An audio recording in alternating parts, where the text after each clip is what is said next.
Postoji tajna vještina biti jedno za drugo,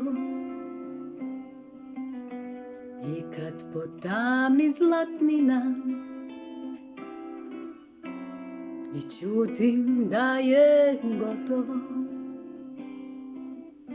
ja plovim miran i čuvam to što ima tu barku, da sam za te ipak drugčiji od svih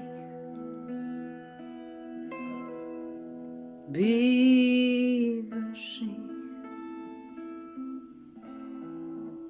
Još ti se radujem,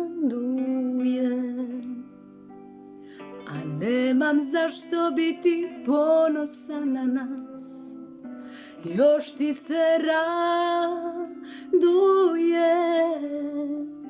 i svoje tajne tebi govorim na glas, ko da sve s nama isto kao prije,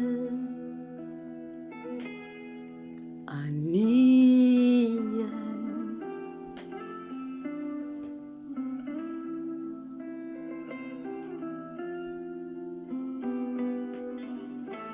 Postoji tajna vještina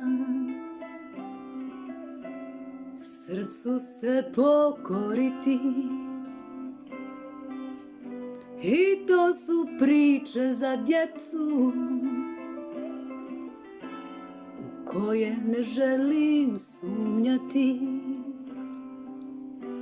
i plovim miran baš kao da još te imam, i lažem da sve je dobro i da bolje ne može, a može. Ja znam da može, ti znaš da može.